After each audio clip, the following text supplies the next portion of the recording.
Blake, I've got a question for you. I have an answer for you. Have you ever heard the word evangelicalism, and can you spell it? I don't even know if I can say it. Well, can you say it like I just said it? Evangelicalism. Thank you very much. You have to put a lot of syllables in there. Blake, we hear that word all the time, don't we? We do. And in fact, I think we would say we are one. We is one. We're an ism. on some level. We hear that word a lot. We hear it in all sorts of interesting conversations and contexts. Sometimes it's used as a swear word against us, and sometimes it's used as a word of definition. I know that I hear people asking questions a lot about what that word means. So how does it, how and in what ways does it define Christians, or does it? And there's a lot of conversation around that word and around the concept. And so we thought it would be interesting to tease that out a little bit, to tear that apart. So, when I don't know something, I just go to Wikipedia and look that up, and it just wasn't a lot of help. So I figured we probably need to take it to the next level. I Google first. Yeah, I go straight to Wikipedia. You go straight to Wikipedia. Okay, so Google, then Wikipedia. It's a higher class of Google. I don't know. So here's what we thought. We thought just something that might be really helpful for our congregation is for us to have a conversation around not just what is the word evangelicalism, what are its implications, what does it mean, because it is a word that gets used a lot, but also, how did we get to this present moment of Christianity in America? How do we get to this moment where we are, where words like evangelicalism and evangelical are being used?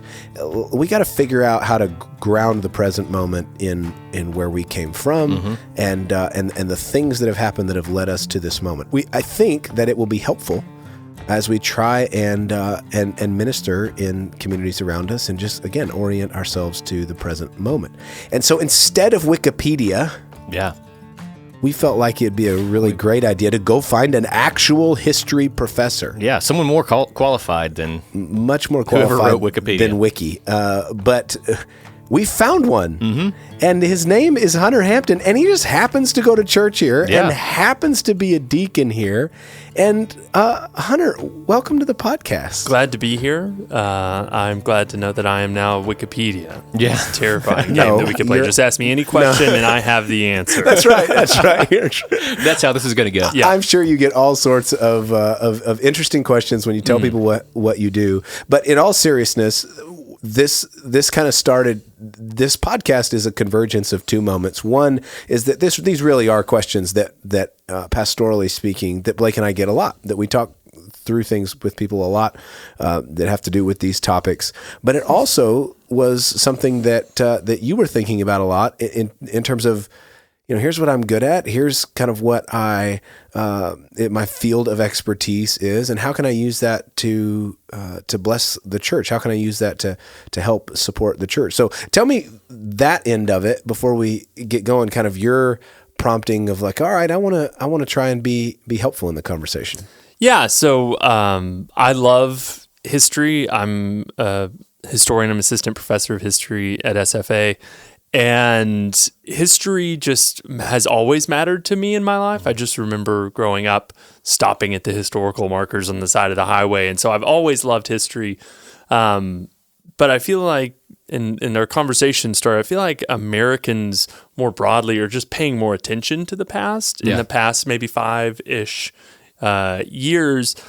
And especially in the church, questions about our past, America's past, the church's past, and I felt like I spent a whole lot of my life reading books and taking classes and doing research and all of these things, and it's been good for me professionally, but trying to find a way to help people in a congregation that are interested, that do have questions, that maybe don't want to read hundreds of books, and how can we present this kind of story and kind of skill set that I have? How can we help communicate this to people? And so I sent Kendall an email. Do you remember your knee-jerk reaction or first idea?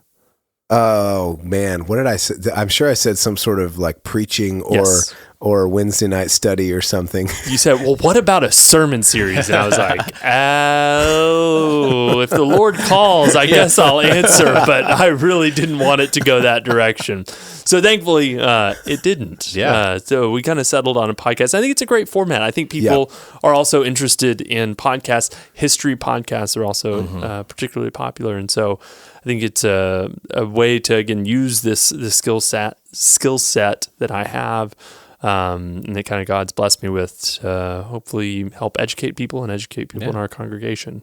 Well, that's going to be good. Audio Wikipedia right here. Yeah. That's right. We can ask him any question. No, this is going to be fun. And we're going to, if you've heard any of our other podcasts, particularly if you've listened on Sweet Tea and Coffee, you know that we really emphasize conversation, and that's somewhat of the angle that we're going to take here. We're going to, I'm going to pretend like I don't know a bunch of history, wink, wink. So I'm going to pretend, but Blake loves history, and it's something that he's certainly gotten into, for a lot of his life. And so that'll be fun. Sure. And I really am going to try to approach this with you, Hunter, as a questioning pastor. I mean, somebody that's really trying to come at this with all sorts of congregational thoughts and concerns, and we're going to quiz you. We're going to ask you questions and try to dig beyond just the rehearsing of facts and really get into this as a story. But kind of as a last point before we jump in and kind of close this introduction section. But why is this good for us? Why is history and going through this process good for us? Interpreting the past, which is what history is, for me, I think can have some similarity to actually like studying Scripture and reading Scripture. And in doing that, there's a way to look at things, the past or Scripture, and interpret it in some way, however you read it. And that can be done well and faithfully, and there are people who do that professionally, theologians or pastors that are preaching this. But I think we've also seen in our lives people that can take Scripture and manipulate it to certain ends. Yeah. Cherry pick certain verse. If you take this one verse completely out of all of its context, and out of its place and time and meaning, and apply it to my life because I want it to be applied to my life in this certain way, voila. And that's just not a faithful interpretation of Scripture. And the same way, people can do that with the past. Take the past out of context, take these examples, these words, and not do that. And it's something that as history's popularity has kind of come more in vogue, people are kind of weaponizing the past one way or the other to try to make some sort of point about their current moment. And as we look at the past, and the way we're going to frame this is this history of the present, looking at our present moment, starting, like you said, now with American evangelicalism. We are in this current moment, and how did we get here? And so we're going to look back at certain events. We can't do all of it. I mean, we're going to start at Jesus, survey here. Yes, and go forward from there. So that's a lot. That's a lot of time and a lot of people and a lot of places to cover.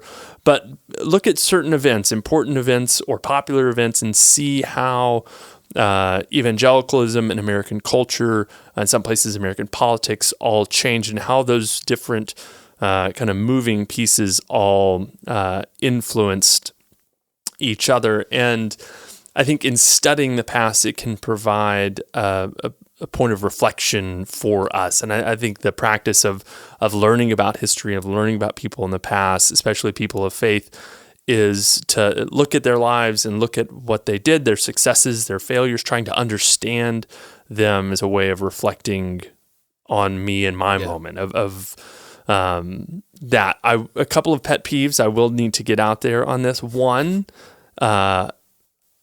what I am not saying in that is history repeats itself. History does not repeat itself. That is a historian's pet peeve. We are all different people. And all historians united on that front?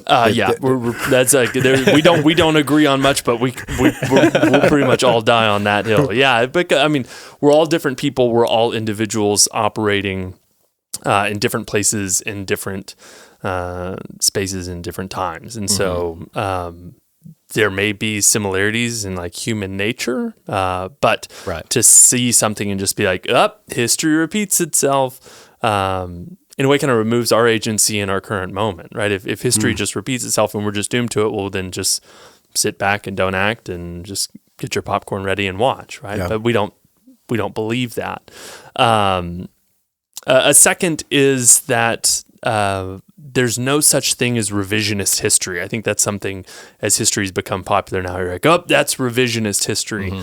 But the past is always just a collection of facts and things that have happened, but different ones mean different things at different times, depending on how time plays out. And so as we get into our current moment, trying to understand where we are, looking back at these past people, you can see people like come and go in popularity. The most recent example is Alexander Hamilton. Yeah. Right? He's been dead for a really, really long time. Yeah. Yeah. No one cared for a very long time.